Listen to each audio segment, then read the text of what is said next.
Welcome to the World of Horror podcast with Mom and Mac. This is the podcast where we share our love of international horror. Everyone has their fears, but we are not afraid of subtitles. Before we get into it, fair warning, these discussions will include spoilers and language which may not be suitable for all listeners. Let's move on to our first segment, Mom and Mac Chat. Hi, Mac. How's it Mom. going? It's going good. I just had a business trip that I didn't want to go on, but I feel like I'm better for going on it. So I think sometimes we need to do hard things, even though you don't want to do them. Yeah, I'm with you. I feel like a little bit more confident. Oh, really? Yeah, it's like, okay, this thing you were anxious about, you did it and it was fine. And now it's over. So anything can be like that. I like that message. That's a great one. Like going to the grocery store, that's so short in comparison to being on like a multi-day business trip. Just go to the grocery store. Yeah. Gosh, I go to so many grocery stores now. It's really crazy to think that, I don't know. I just go like probably every day.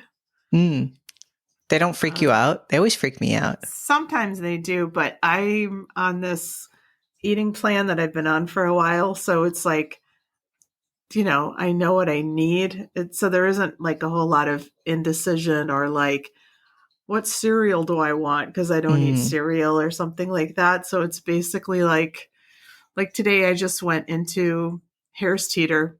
People in other parts of the country or other parts of the world. It's a grocery store we have in the South. And I just went to the produce section and they had green cabbage for 79 cents. So I got one of those. And then I just got like some salad stuff and I got some chicken from the sort of adjoining room. And I got a pre-made salad because I hate making salads. And then I left, so it wasn't like, it's not really that stressful. I just sort of go in and get my stuff and leave. Nice.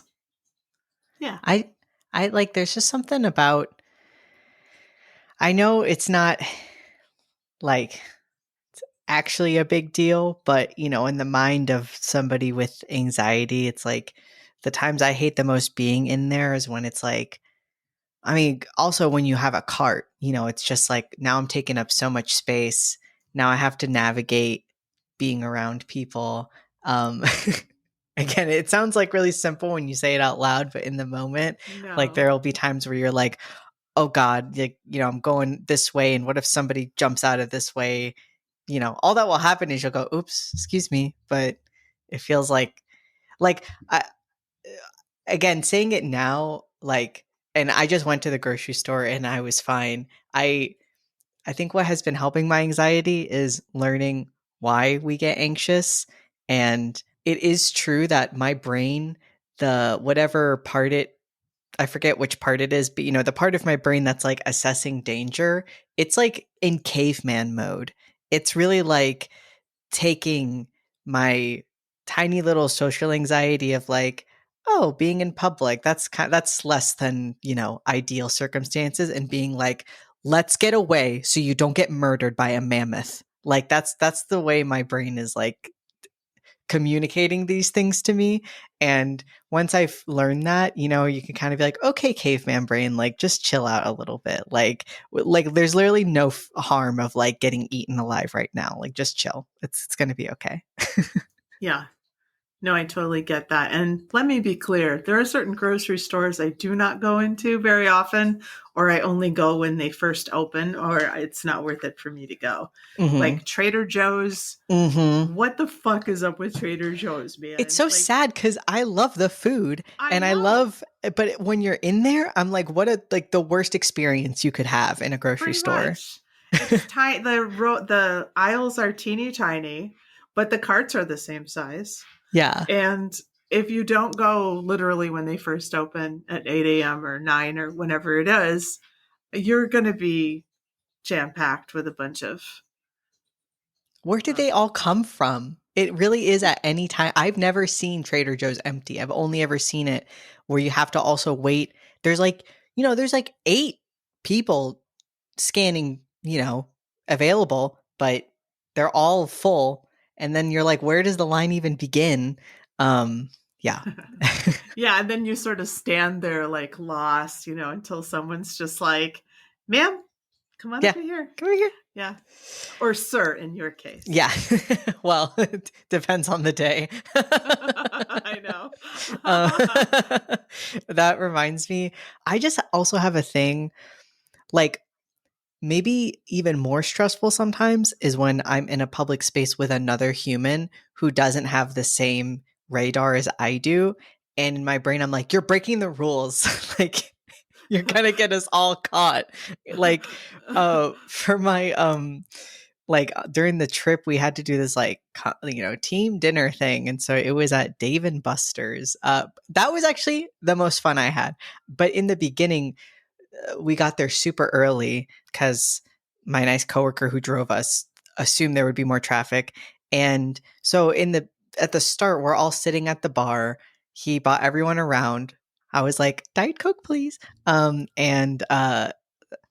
why do people like to drink so much on business? I know it's because they hate their lives, but I'm like, Jesus Christ, like you guys drink so fucking much. Like I'm seeing one guy get like 3 vodka drinks in like an hour and a half. I'm like, Jesus, like chill out, dude. But it's normal. I'm the weird one. I'm the one who it's like, why aren't you drinking? Why? Maybe because I don't want, maybe because you're not my friends. I don't know you. I don't know. Like, anyways, little tidbit. So we're all sitting at the bar and it's, an area where servers and guests need to walk through there and they're all just standing around in the middle. And multiple times people have walked by and been like, excuse me, you'd think after 2 times of that happening, you'd be like, oh, this is going to keep happening. Let's move. I'm sitting in a seat at the bar because I was like, I have to be here in this moment, but at least I won't be contributing to this. And also the seats were comfy.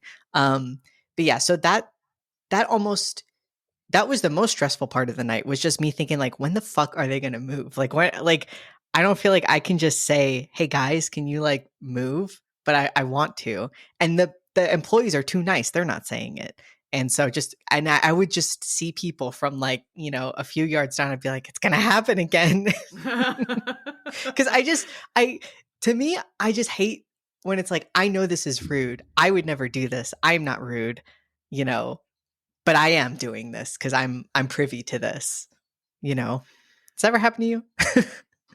Yeah, but I feel like there's always one person, and I'm glad you're not this person, who's like, guys, we are like causing a disturbance. You're so right. We need to, guys. I was hoping that person would show up. And she did. It took a little bit, but then she did. And I was like, thank Christ. I was so happy. Yes, I'll move. Where to? That's so funny. I'm always like, got my head in my hand at that point. Like, yeah, shut up. Yeah. But no, they can be useful people, because they sort of are able to manage crowds of people or whatnot. I'm glad you're back. Thanks. Me too. How are you? I'm doing okay. I'm doing great, actually. I had coffee with a sweet friend today, and we were just talking about how much we're enjoying not going to work at the college, but still enjoying teaching, and I said, okay, I don't even want to say, I'll just say what I said. She's like, well, I said, so what is it? Like June 12th? Like we have to go back in 2 months. And she's like, I know, but like, let's just enjoy this time while we've got it. And I said, oh, but maybe we won't have to go back. Maybe there'll be another pandemic. Why? What's wrong with you? That you don't want to go back so bad your brain's like, oh. That's a fucking red flag right there. That is a red flag. That's a sign I need to find another job. Yeah, that you're like weighing the odds. What would be a better experience for me? Well, and she was like, and I don't know about the the law of attraction and all that other stuff. I mean, I think there's something to it, but not the way people generally say. But she's like, why don't you just pretend that this is your last year teaching there? And I That's was like, dangerous.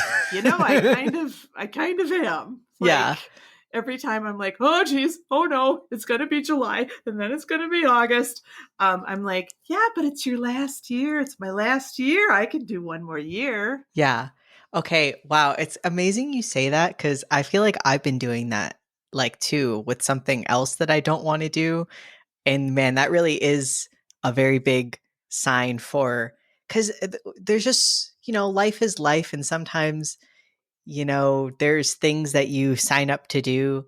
And then you realize like, wow, this is a commitment I've done for a while. I don't want to do this anymore. Hmm. And I started feeling that way. And then in my brain, I just told myself like, well, like, what if it was what if you don't ever have to do it again, And then I feel like, but that's a good thing because then it makes you more okay with the thing. The thing is just a like, I've like overbooked myself with like Hmm. It's people not the I've podcast, is it, no, it's Matt? not the podcast. I would not tell you like this. I would be like, and it's this. No, it's like maybe cut this. Like, So I don't know how to pick up the conversation, but like I don't know. yeah. But one of the things in recovery, so recovery is so interesting to me. I want to keep this in, maybe. I don't know. The thing is, you think when you go into recovery, you're going to, well, I don't know what you think. Maybe you think you'll be able to drink one drink at the bar and leave, or only three in an hour and a half, and that'll be a good night, or whatever. But you think it's about the substance. It turns out it's not, because the Mm. substance is only like the covering or the defense mechanism around whatever, like, spiritual or emotional or psychological dysfunction you have. So, like, for example, when I got sober, I realized that a lot of relationships had to end, and I realized that I might have to be in a different career and things like that. And I had to learn how to communicate better. You have to like make amends to people, do all that stuff too. But one of the things I'm learning now is I have to say hard things to people in defense of myself. And Mm. maybe it's because you and I are at different stages in life, but it's hard, but I want to learn how to do it because I really do value my time. It's like very, very Yeah. precious. And I understand it's precious in terms of like a 24-hour period, but also how many years do I have left? I mean, no one ever knows, but I mean, life, you gotta make the most of it. Sounds cliche, but it's true. No, it's true. And I think that's a really I don't know. I know again, I'm not No, like I am not old. Or I'm not saying that's okay. I hate to That's say like okay. old young, but anytime I ever talk about like my age and then anybody older than me is always like, shut up, you're so like, but okay, I've been an adult now. It's been 10 years since I graduated high school. That is a big milestone for me. And when thinking about it and thinking about what I've done with my adult life, because I know it's different for everybody, but I feel like I went pretty maybe more so around like 19 or 20, but I tried to get pretty like independent. So then it's like, okay, I'm planning out my days and everything. This is my first time, and I did some of that when I was younger, but anyways, everything's all on me now. And yeah, I feel like I've been taking stock recently of like, what's working, what is not Yeah. working. Now you've tried this stuff out, and I think I can pick up the conversation here. Actually, I was out with Quinn. A funny thing happened on the way to the consignment store yesterday. We were actually in this consignment store yesterday. We were checking out, and the woman goes, "I, I just have to add mother and daughter." And I said, "Lady, we are 12 years apart in age. yeah, You that's motherfucking bitch, motherfucker. Why would you ask that? Okay. I have such a similar story. Kimmy was with me at the DMV. Kimmy, who's older than me by like, let's see, 2 months. She's older than me by 2 months. And we were at the DMV and we were chit-chatting. And literally a woman turned around and said that, I just have to ask, are you her aunt? To me. I was like, I was so offended. I had a mask on. So, but still, I was like, I didn't even know it. I just went, no. And Kimmy went, I'm older than him. I mean, tips for the discerning WoHo. First of all, you never ask a woman her age. And I know that's sexist. So let's just leave it as you just never ask anybody their age. Don't assume either. Also, I don't get where this person was coming from whatsoever. And not to like character assassinate, but I shall. She was old, much older than I am, and a little dotty. So, okay. And to be fair, I think I do sometimes act in a motherly fashion toward you are a mom. Well, what can I do, right? Yeah. Oh my God. So, but I just have to, okay, one more vent thing, but I'll keep it in. We vented. Keep it in. WoHos, we vented before. I cut it all out, but I'm going to leave this vent in because WoHos and cue balls, you know, Quinn. So we were at the consignment store and she's going, this place is so haunted, or this artwork is so haunted. This stack of plates is so haunted. I feel sick. I feel dizzy. Let's go over there and check that out. And I'm like, you're driving me up the goddamn wall, lady. Like, you keep talking about how you're going to fall out any second, but you don't want to leave. You want to keep going with this. I'm just like, she goes, I am very annoying. And I said, yes, you are. At least in this moment, you're being very annoying. Yeah. So if someone would have overheard that, maybe they would assume whatever they assumed. But I was like, I gotta fix my life. If somebody is mistaking me for Quinn's mom, here's a problem. Okay. You said this dotty old woman was old. She was. So you both have black hair. I do feel like that is very distinct about you both. Okay. And I'm this is for everyone's benefit. Her eyesight is poor. She's old. Ancient even. She's always going to be older than you. So, and she in her mind, I mean, probably maybe she was like, let me pick on this young squirt over here. No, then she tried to recover. She's like, you two look a lot alike. And I was like, we do not, ma'am. No. But that's okay. Somebody said that I showed the selfie that you took on Monday to a friend of mine today, and she said that you look a lot like me. And I said yes, and also like his dad. Like I think I'm a perfect blend. I think you are. Like really, God, when he was putting this one together, he was like, I don't know, 50-50 is fine with me. Yeah. Because it's amazing because like I was looking at some young photos of dad and I'm just like, Jesus, it's like freaky. It's uncanny. Like how, But then seeing us now in this, I think we look super alike. And I think also I definitely have like your eyes, like just copy paste. So, and we're beautiful, obviously. Not words, I mean. We're all thinking it. So I love it like when we're on somebody else's podcast and I can see you because I'm just like, oh, we're related. Honestly, I feel that way too. Yeah. When I was gonna say earlier, you look lovely today, and I was just like, I'm so glad that I got her jeans. Good work. Oh. I also have, I feel like, hit some like trans milestones. Yes. King. Sorry. Oh, thank you.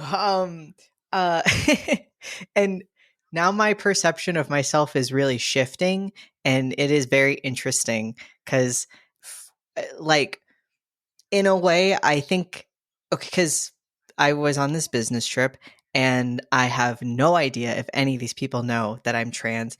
If they do, I have not told them. So I don't know how. I mean, I put my pronouns in my like email signature, but that's because my name is like Mac, is like kind of, there could be a female Mac, so Mhm. I just want it to be like, I think putting pronouns in your signature, everyone I should do do it it. too. Um, Yes. yeah, it makes it normalized, if everyone does it. And so yeah, maybe I'm the only one besides like one other person who I know is cisgender. I mean, I don't know, but like, you know, um, you know, uh, so anyways, if they know, it's not of my volition.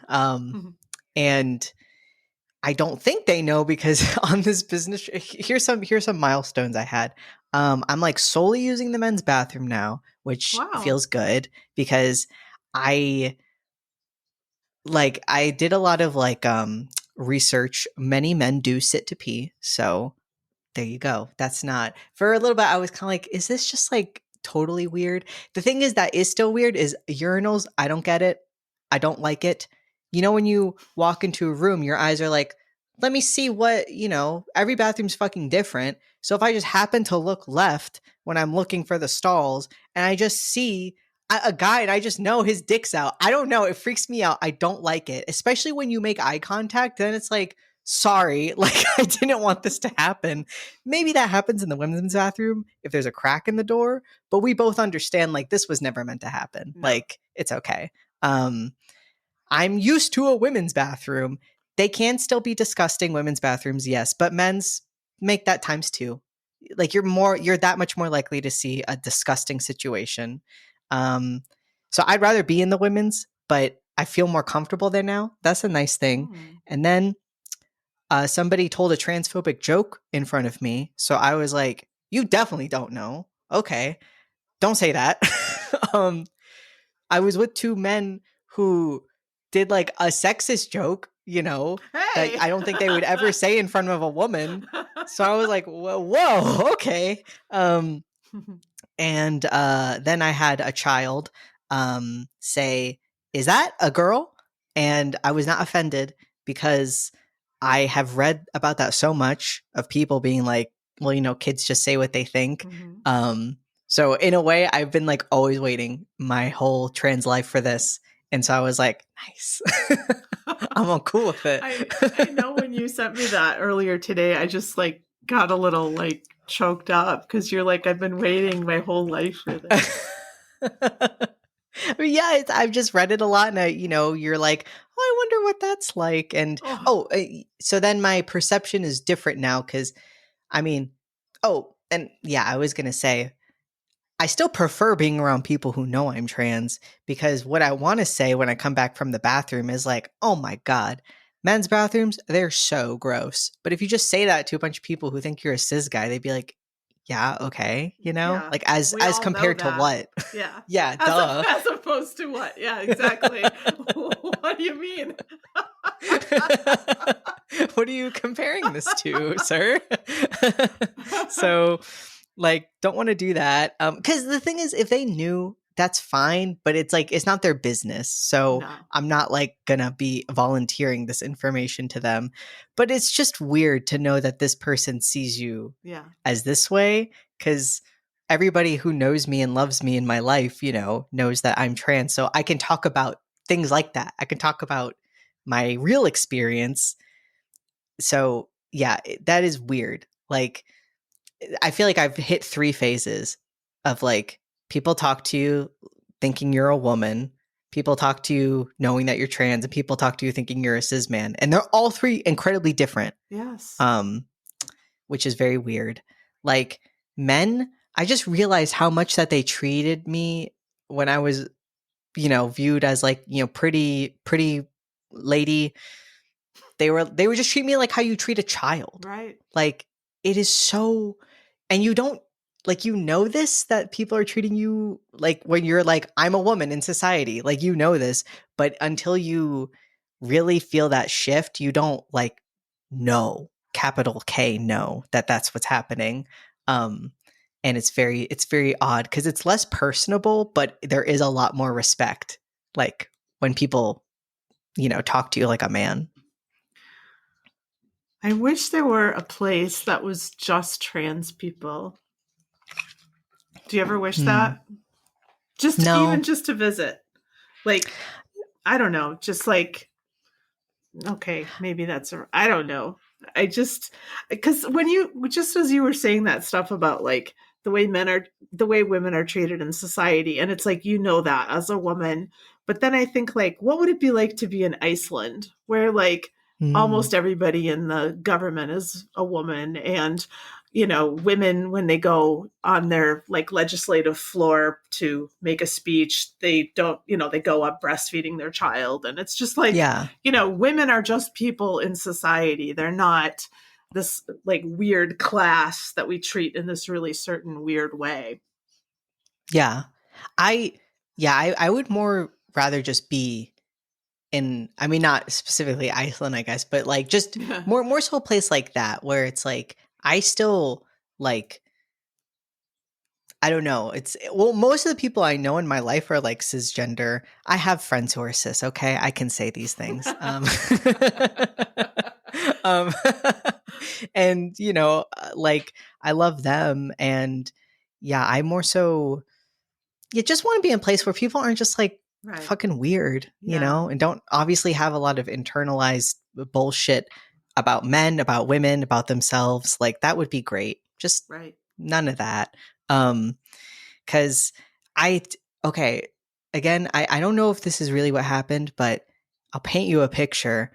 Um, Alan dropped me off at the airport. We're like right by the like curbside baggage. He gives me my baggage. I give him a hug and a kiss, and I say goodbye, goodbye. Okay, love you. See you later. And then I go to the curbside baggage. There's two guys in front of me in line. Curbside baggage guy is so nice to these guys. Hey, brother, where you going? Oh, I'm flying here. Brother, you have a great flight. They give him a tip. I'm like, oh, I forgot you tip. Like, I begin fishing out $5 to tip, and gets to me, Hmm. give me your bags. Like, such an asshole. Like, night and day different. I'm smiling. Hi, how are you? I'm so excited to talk to this guy because he was so nice to these dudes, and he's such a fucking dick to me. Hmm. And then I go to give him money, and he turns around. He's like, enjoy your flight. I was like, did I just get homophobia? Like, is that what? Because I don't know what the Right. explanation is. What am I doing wrong here? Because I mean, I know people, and truly, like, customer service people do not have to smile at me. That is not what I'm saying. It's like it was a different treatment, and that Right. was very bizarre to me. No, And and you that's, can feel it. yeah, I mean, yeah, I was like in my little brain, I was just like in my little like let's make everything nice brain. I was like, well, maybe those guys fly every Tuesday, and it's just like, he's just yeah, real happy to see them because I'm like, probably not, you know. yeah. So I feel like we've all had that experience where it's just like you feel like the temperature in the room dropped 10 degrees or something, and you're just like, what the fuck happened? Yeah, what I fucking do. And man, I know saying this, it is a very privileged thing for me to just be experiencing something like this. Cause I remember talking to my friend, and one time we went out to the mall together when we were in high school. And later she was like, I did not know that people were supposed to greet you when you walked into a store Oh because my nobody ever gosh. greets me and my mom. And Oh, like, oh no. yeah, it's moments like that where you're like, oh my, like, that's why it's so important to talk to people, because if it's something you personally would never experience, you might not ever notice it either, and you just don't know that that is like like a fundamental part of this person's like life experience, because it's fine if people don't know Wow. things, but you're Well, that's why you gotta talk to people. that's why I always tell my students, if you think we're living in a post-racial America, You're a date somebody fool. outside your race Mm, yeah, you'll be very privy. real fast. Yeah.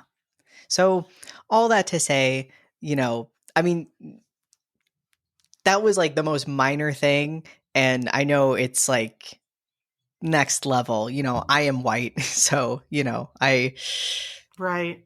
yeah. No, I know. I was talking to somebody recently whose son just came out, and you know, you and I grew up. You and I come from, I guess, a pretty liberal family in terms of sexual identity and Yeah. sexuality. Hmm. And not everybody, I forget that not everybody has Me that too. experience. So anyway, this friend of mine has a son who came out, and she's having a really hard time. She's having a really hard time. Wow. Like tears in her eyes telling me about this. And I'm And just you're like, like, I'm like, welcome. yeah, woohoo!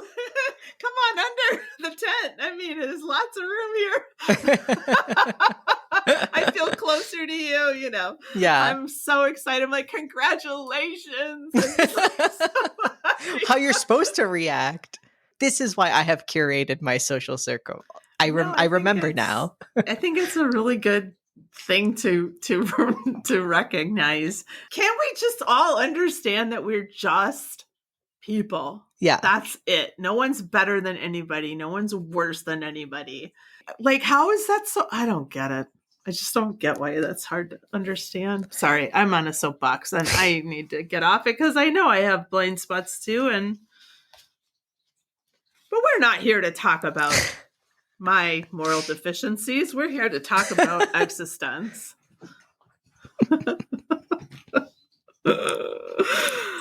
Oh my God. I don't know how I'm going to piece any of that together, but it'll be fun. You're going to have, yeah. It's not going to be easy. Well, no, see, the trick is always to make me sound much smarter than I actually am.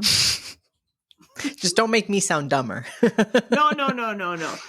eXistenZ, the brief summary from IMDb. A game designer on the run from assassins must play her latest virtual reality creation with a marketing trainee to determine if the game has been damaged.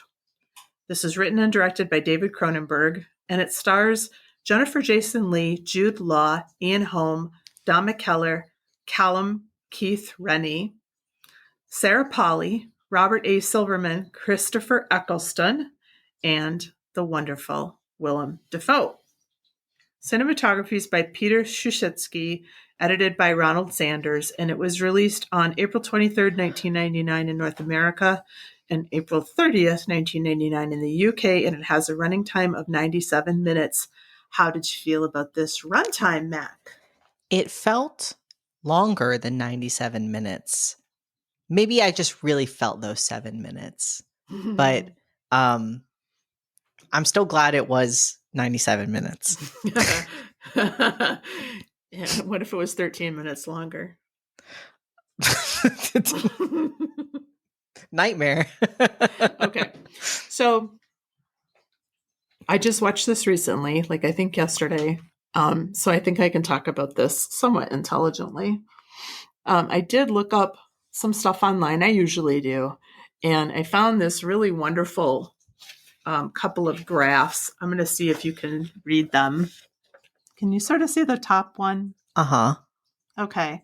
So if we start here, actually, this one's easier. It's just a series of circles that go into a line, and that's the most straightforward interpretation. We go into virtual reality 1, then 2, then 3, then 1.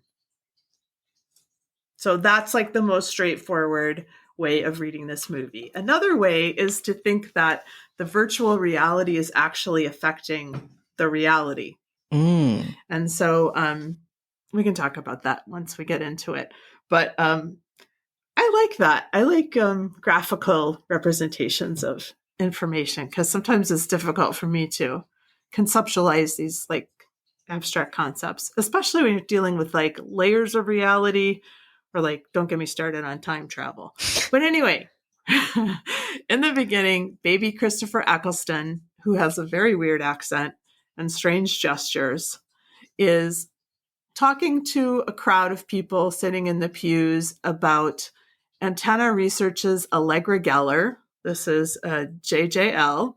who is a world-renowned game designer. And don't they keep saying the same phrase over and over again, like the world's best game designer? Or there's like one phrase that they keep saying the same thing over and over again, which Yeah. kind of gives you a clue. People don't normally talk like that, but Or my interpretation at first was like the vibe of how people who don't know anything about like video games talk about that. So it almost felt like normal in a way of just being like, oh, this is what people think, how right. they talk. Well, she's demonstrating her latest virtual reality game called eXistenZ to a focus group. And so a bunch of people are selected. Everybody wants to be selected, but a bunch of people are selected. They're brought up on stage and they all sort of jack into, it's not really a PlayStation type thing. This console is more organic, and it kind of looks like it has a clit in places and like a nipple in places. It's just kind of, it's Cronenbergian, if you will. It's very like fleshy. Remember, he said that God is the body or something like that. Like he's an atheist, and it's all about the meat of reality. I do think it's interesting that the focus or this group, there's like a lot of different ages. It's not just like, 18-year-old guys. Yeah. They're people my age, even. Yeah. Older. Even. So her hair is both straight and kinky, and I just bring that up because in different worlds, her hairstyle changes, just like the collar, Jude Law's collar goes up and down depending on what reality we're in. She also has kind of a weird way of talking, or maybe that's just, I was listening to a podcast once and they were talking about adaptation, which she's also in. And the person said, is she a good actress or is she a really bad actress? And I think that's sort of the charm of JJL. You never really know for sure. But you're here for the ride either way. Oh my God. And she's so freaking gorgeous at this age. Yeah. Everybody in this movie is very beautiful. Gorgeous at every age. But I mean, wow. A realist named Noel Dichter shoots Allegra in the shoulder with an organic pistol he smuggled past security. And when I say organic pistol, it's made out of bones and it shoots teeth for bullets. Why are you making that face, Matt? Because it's so gross when he pulls that slimy thing out. Death to the demoness Allegra Geller, he shouts. And when she gets shot, everybody in the focus group, acts like they've also been shot. As the security team guns down Dichter, security guard and publicist Ted Peichel rushes to Geller and escorts her outside. And then we get this wonderful rear projection effect in the car. And I don't know who asked this question. Do you know any country people? Ted Peichel's pink phone looks like a dildo.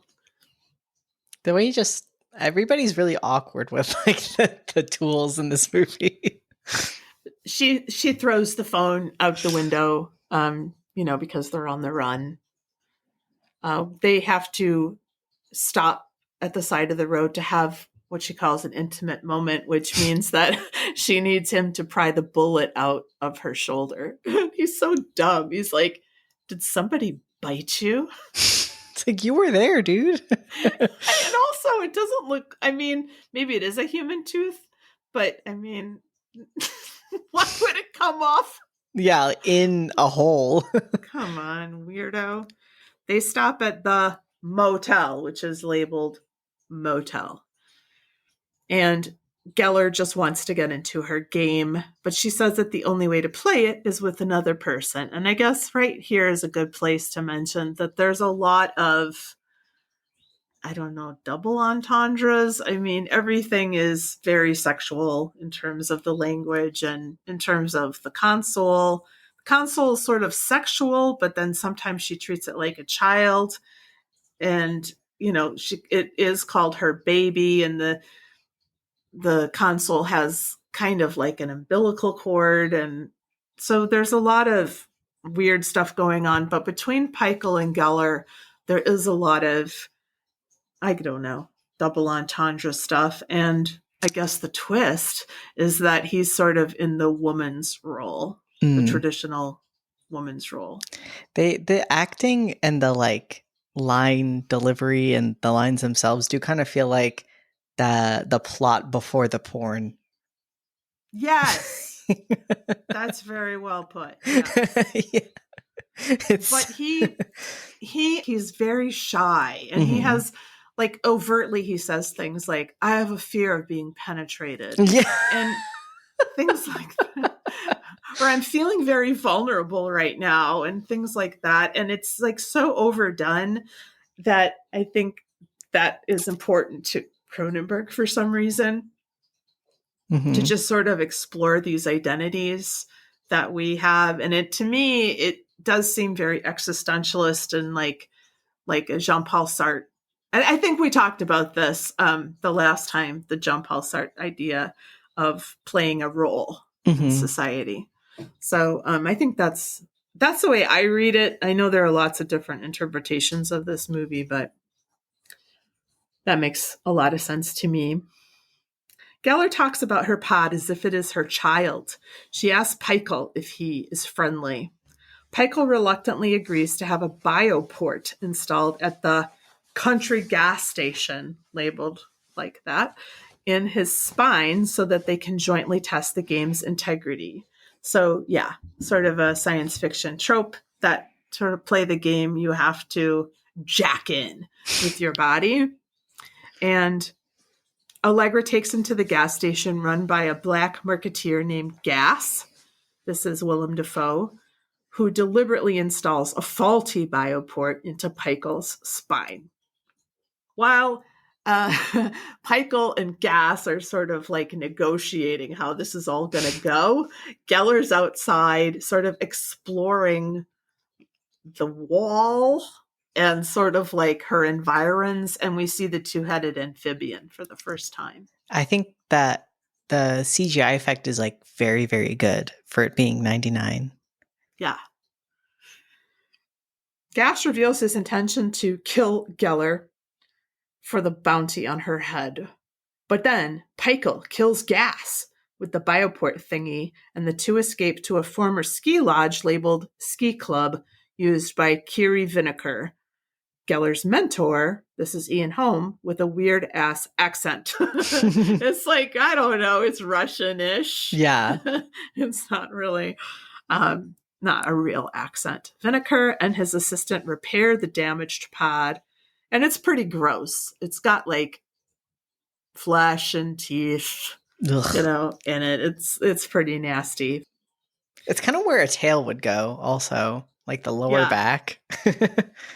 And they give Peichel a new bioport. Then we have some non-consensual port play. Yeah. And, JJL is very, very persistent, very insistent. And Peichel is not really that into it. And they literally sell like I don't know, like Vaseline for the bioport and like a little like chapstick because it looks like a butthole. It's so like over the top. But of course he relents, and they enter the game, and they meet Darcy Nader, a video game shop owner who provides them with new, quote, micropods and has the wackiest accent yet. Geller has even kinkier hair in this world. And she says, you have to play the game to find out why you're playing the game. But this is kind of a fun part of the movie because she's sort of like getting him accustomed to like what it's like to be in the game and how you have to address NPCs directly so that they know that they have to respond to you and that kind of thing. And he kind of gets into it a little bit. Yeah. Once he sort of knows how to play it. There's a little bioport Ingus. Who wrote this? Yeah, she just kind of like, I don't know, licks his port, I guess. Yeah. And then they make out and they activate the new pods and enter a deep layer of the virtual reality. They assume new identities as workers in a game pod factory. Another worker in the factory Yevgeny Nourish, crazy accent, claims to be their realist contact.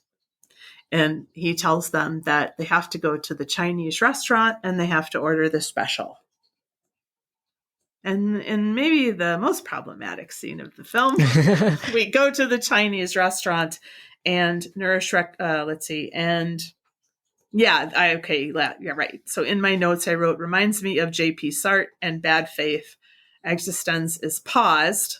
Peichel was feeling disconnected from real life, and they find themselves back in the ski club. And what I meant by the that sort of role playing and that bad faith, Sartre uses an example in his writing of a waiter who's just sort of like playing the role of the waiter, like you do. And just to say that we're all playing roles, and Sartre was encouraging us all to stop it.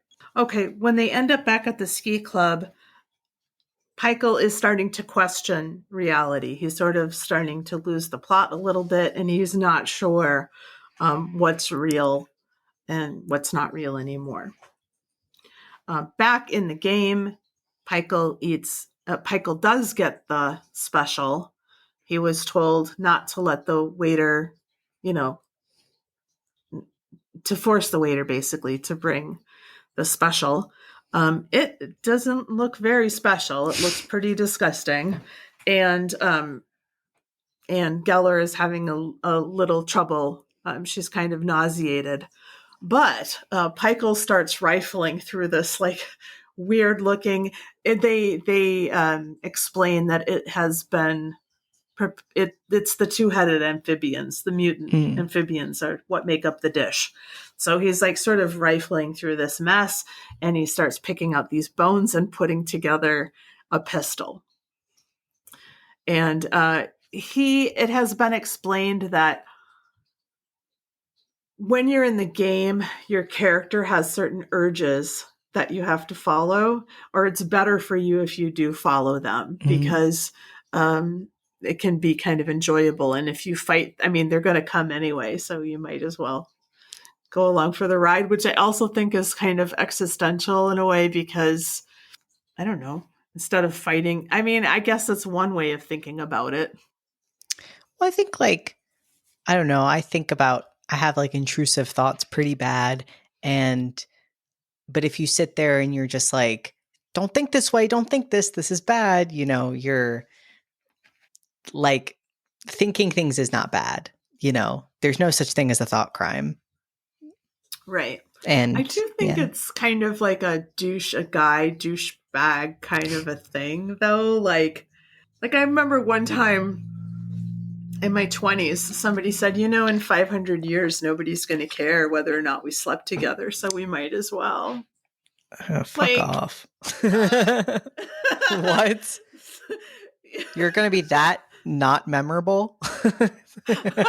No, it's just like, why? Don't even think of the morality of it, or just don't even like get hung up on all that stuff. I mean, I feel like this is sort of in that genre of like, just go with it, baby. I do feel like Cronenberg thinks that way. Like with so many of his things are so like, like the vibe is just so like, let's just fuck, like let's do it. Like that's Crash, basically. It's Crash. So and I don't think it's entirely like wrong or anything. I mean, it's like, I think that I was just thinking about this, where I was like, even though there's things that I personally believe are right and wrong, I personally do not believe that there is like a judge and a jury up in the sky looking at everything we're doing. So nothing is actually wrong per se, but like we have a higher level of, thinking, so we can assign things good or bad. So, for the betterment of everybody, you probably want to not do some things and do other things. But you're also just going to have urges and whatnot. Right. No matter what. I mean, I think it can be true that there is no judge and jury in the sky that we're going to have to, I don't know, explain ourselves to on Judgment Day or some bullshit. Yeah. And also be the case that there are some things that we just shouldn't do. Yeah, I totally agree. I'm like something that is biological is our need to be, around others and to be social. And in my opinion, the best way to do that, and if we can understand certain things make us feel good, everybody should feel good. So let's try to understand people, and focus on being happy, and I mean not just happy but being safe and Safe accepted. is good. Yeah. Make sure That everybody would be has, good for a start. yeah, like you're going to be sad and angry, but let's not make it be because of stupid inane bullshit.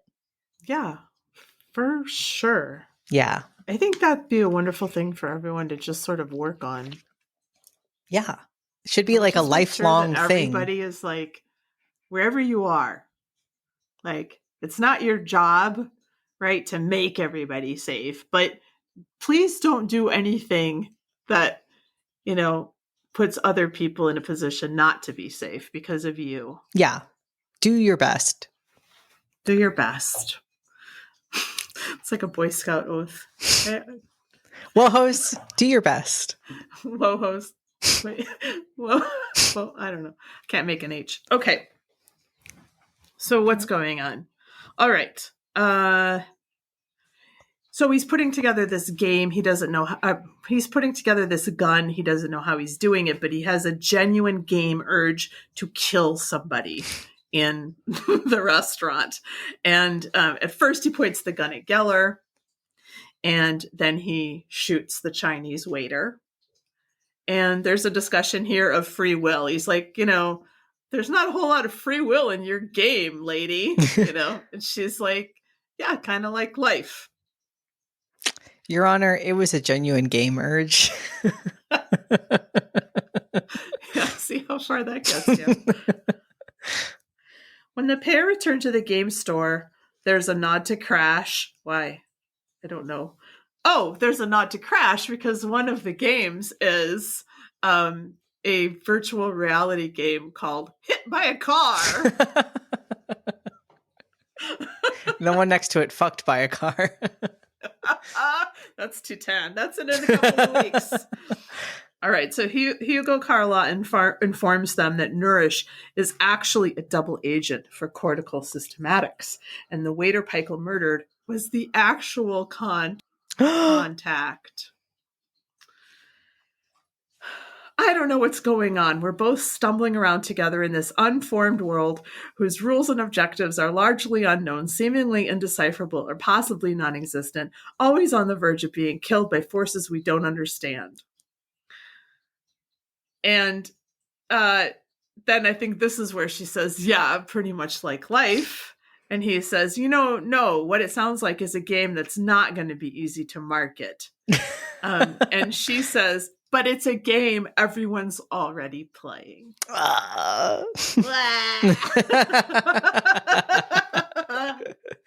actual adult man wrote those words. But we all have to think about it at some point. I guess. It is amazing. Sometimes I'll read comments on a YouTube video, and somebody who's clearly a child is writing it and saying the most Captain Obvious thing. But I have to appreciate maybe this is genuinely, every human has to have their first moment of being whoa, things are not as they seem.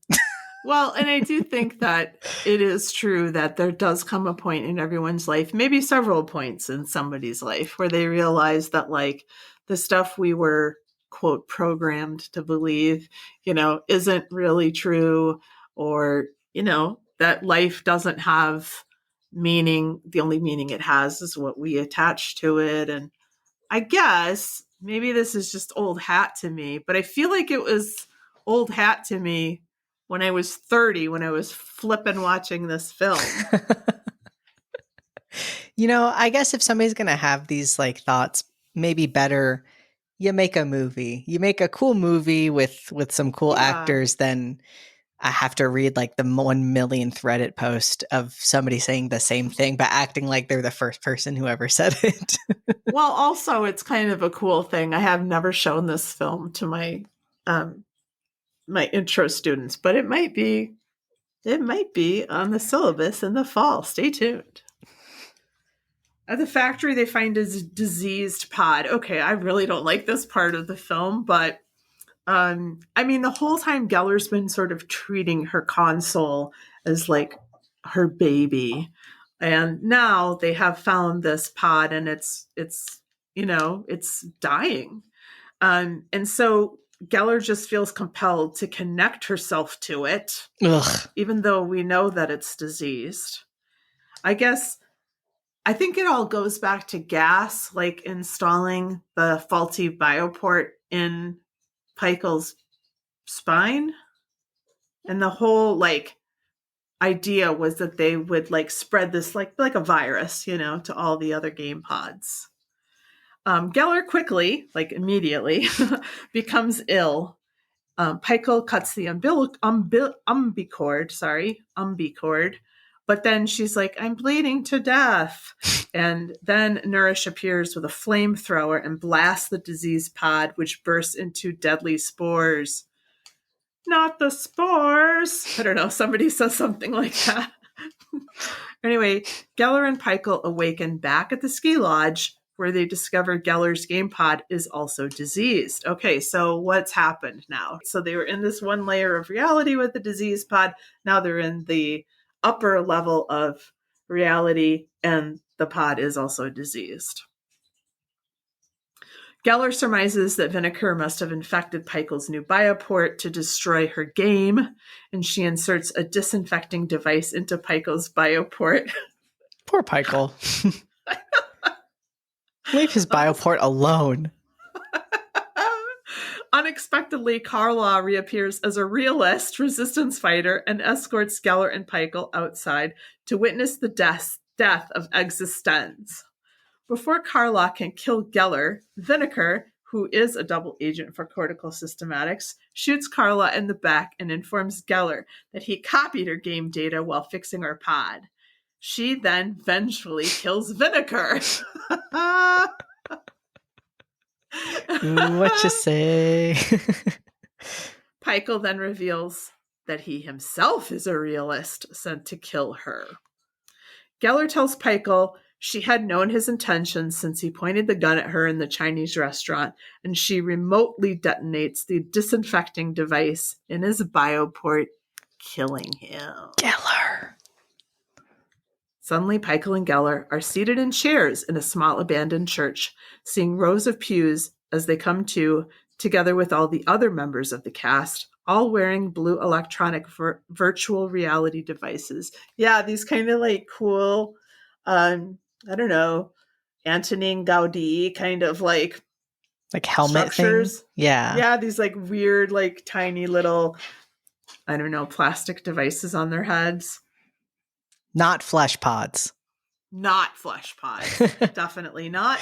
They're very plastic. And Nourish explains that the story was all part of a virtual reality game he designed called Transcendence. Capital C, capital Z. He tells his assistant Merle that he feels uneasy because the anti-game plot elements may have originated from the thoughts of one of the testers. That's pretty great. Yeah, that part is creepy. Yeah. Peikel, and there's all this stuff. There's all these other weird things like the dog that like, is in the Chinese restaurant. And then it also is with Ian Holmes' dog. Now it turns out it's Peikel and Geller's dog. I kind of like all those layers too. Peikel and Geller approach Nourish and accuse him of distorting reality before shooting him and Merle to death.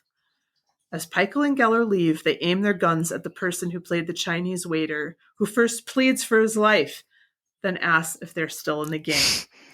Peikel and Geller stand together silently, not answering. I love that part so much. Like when he's like, wait, we're still in there?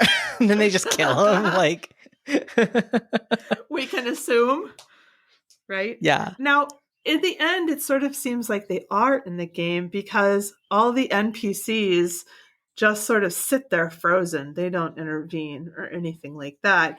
But then I thought watching it yesterday, maybe he's making a statement about how we become, that old chestnut, we become like desensitized to violence Or maybe it's like after a while. they're not being told what to do. Like, so it's like they now don't have free will anymore in a way. That Ooh. could be what Ooh. happens when you distort reality, which I do feel like there's a, like nuggets of truth to that. Yeah. I feel like I'm gonna sound like a conspiracy theorist, but I think it's true that at least the schooling I got, the public schooling I got, it was not about teaching like or giving you knowledge in any way, but it did stunt my creativity and my free thinking like so much that I have to like relearn how to do all that stuff again. And I'm like that has to be by design, right? Like Yes. um and because I was even just been taking this Japanese class and I stopped using Duolingo because it was making me worse. And when I was actually trying to read Japanese in real life, like real life examples, like I was trying to read the snack mom got me this like giant pack of like Japanese snacks. So I was trying to read the titles and I was like, man, I've been using Duolingo for like 60 fucking days. And like this, you know, I stopped thinking about some of these things after I finished, the course, the quiz. And I was like, man, how much shit did I forget from high school and college and whatnot? So I do feel like it is true. Like if you give people a role and you just tell them you only can think this way, Mm. it will stunt them. Well, I think that is really true. I mean, I found it. So I started teaching in public schools and various. I've taught a lot of different grades and whatever. But I think the first job I had was in 2002. So it's been a while. And at that point, when I was like in my first year, like teaching in a public school, I thought, oh, they're gonna see right through me, and I am like playing a role, and I'm like, I don't even have like believe it, that they should put all their trust in me, and then fast forward 22 years, where I'm just like, some days I'm still like that. I'm like, if they knew what a freaking dummy I am, and I don't even know how to like manage my money or something like that. And like, I don't know, something, just these like fraud thoughts, Yeah. but they're still going to call me Ms. Hare. They're still going to like grant me a certain benefit of the doubt because I'm standing in front of the class. Yeah. I think that would be kind of fun to like put somebody else at the front of the class on the first day Mm. and then be like, I don't know, just like, why did you assume that was Miss Hare? Mm. I don't know. Maybe for like a Yeah. substitute. Like if they already know Yeah. you, but then you're like, Right. you just took their word for it. And it is true. Yeah. If you walk into a place confidently, we don't I want know. there to be an issue. Humans want this to just it's easier. Like if that's why it's not easy, it can kill your soul to be in like a weird role like that, but also like it would make everything easier if we could just accept things for the way they. I mean, at least that's the way I think sometimes. Where I like literally, I'm thinking like, please let's just let this be like a thing. I don't have to think about. Like Right. I'm just gonna hope. I get a weird feeling from this thing, but like I'm just gonna hope it's fine because that would make my life easier. Right. But I mean, that's how confidence people can get away with like scamming people. Yeah. Right. It's just like pretending. And then you pretend along with them. Yeah. And ooh, so that makes me think that maybe Cronenberg isn't full of shit. Because if he's asking us to believe this fiction, I mean, that's what writers do.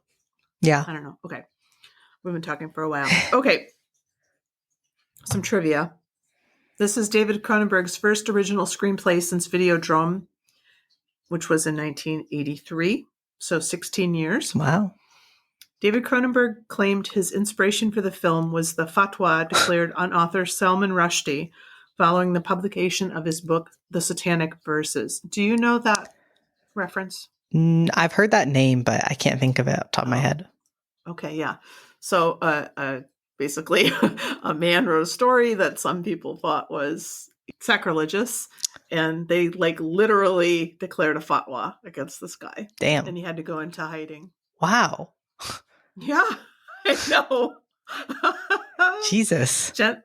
Jennifer Jason Leigh insisted on keeping one of the prop pods with her in between filming to strengthen the maternal bond you see in the film. David Cronenberg was like, I picked the perfect actress. This woman gets it. He said that to the whole crew. Be a little bit more like her. And I think it's so cool that like his son cast her in his second film too. That is really cool. Maybe she's a friend. Maybe she comes over for dinner. Thanksgiving. I think she's a fucking weirdo, but I love her. Don't get me wrong. She's my queen. The motel in the movie is the famous Rosebud Motel from Schitt's Creek. Oh, yeah. Wait a second. Yeah, it is. In the scene where eXistenZ is introduced, the late-coming assassin, Noel Dichter, Chris Lemke, has his ID card scanned. On the bottom of the card, a line of text is scanned, which is written in the ancient Babylonian language. I guess I saw that. These symbols. The lubricant, we didn't like this the first time I read it. The lubricant Allegra uses for Pikel's port is called XE60, which is only one letter in the alphabet up from WD-40. That ain't right. That ain't right.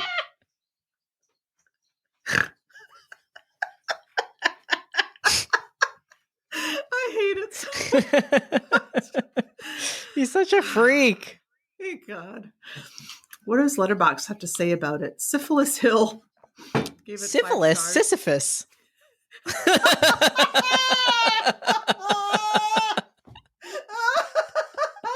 You do not want to die on that hill.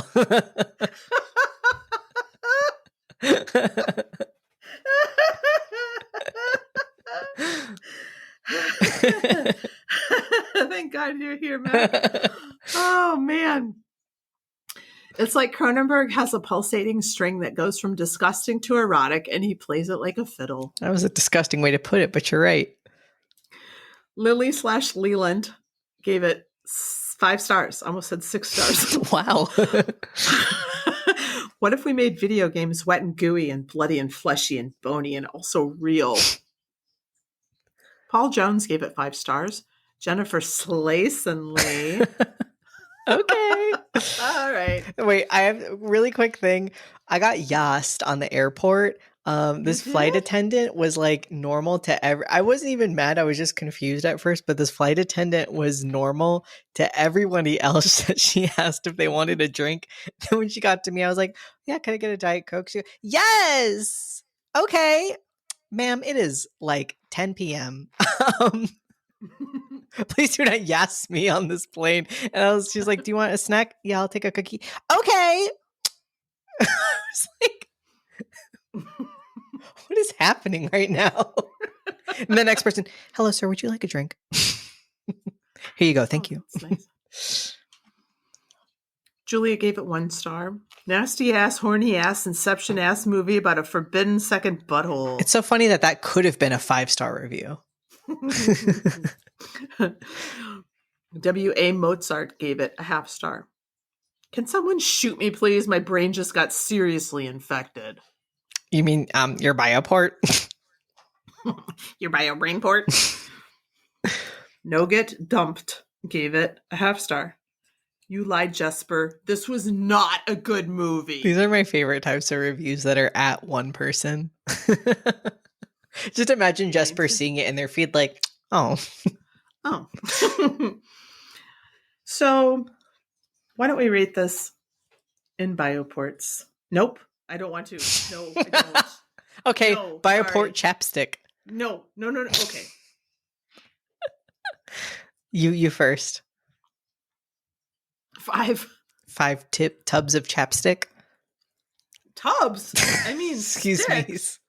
me. I'll give it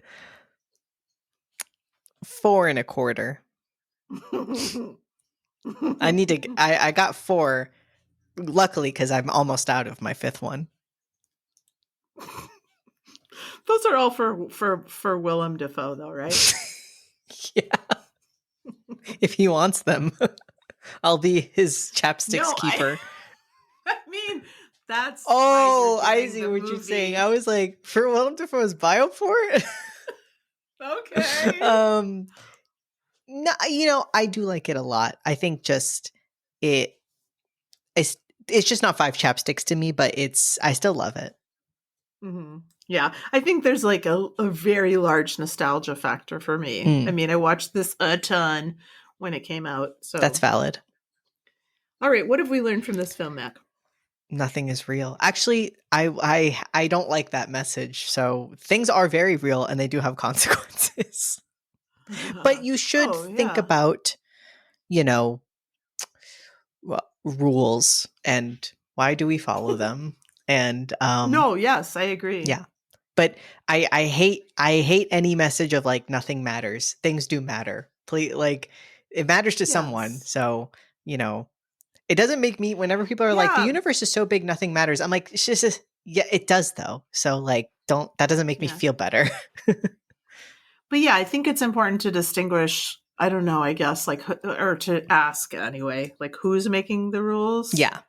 Why are we following these rules? And Who does this who benefit? benefits? Cui bono? Yeah. Yeah. So, Always a good question to ask. yeah. What? Nope. Would we watch it again? Yeah, I would. Yes. Do you have a favorite scene, Mac? I do. I saw it just vividly again in my head when the guy at the end is like, I just think the way he delivers the line is so perfect of when he's like, wait, are we still there? I just thought that was a great scene. Like, it's just is like, mwah, cherry on top. Yeah. Very cool. I really like the part where Pikel is just sort of cottoning on to how games work, Yeah. at the game shop. And how weird the like NPC store clerk is. He's Yes. Oh, very, he's so great. yeah, that guy did a perfect job. Really good. Who wins the Youthful Award? I don't know, honestly. Maybe that guy at the end, if it was all real and now he's just getting, but if I was to get shot in the head, let me have a last moment of whimsy. Right, I guess. Sure. He's gonna die Like, anyway. You might as well die being like, wait a second. But the question is he a real person or not? I mean, if he's a real person and he dies, then that's the problem. But I'm saying like they were gonna shoot his ass anyway. Oh, that's my last true. moment. Do I want it screaming in fear or feeling like everything's actually fine? I'd rather pick feeling fine. That's a good point. So he's not the fool. I'll say, maybe that guy, the guy who actually made the game, run. Like 5 minutes into them talking about wanting to, like, you sat there for like almost 2 hours listening to these people talk about how much they want to kill basically you. And then you were like, maybe we should leave at the very end. Yevgeny Nourish? Yeah, Yevgeny, you're the fool. Yeah, you're the fool. I think that's right. Well, thank you, Mac, for having a second conversation with me about eXistenZ. Thank you. And thank you, WoHos, for joining us for this episode and for all your support. It means the world of horror to us, truly. Next time, we're going to be looking at exploitation horror with the original The Hills Have Eyes from the US and High Lane from France. Remember, WoHos, we love you, and don't go into the basement. Yay!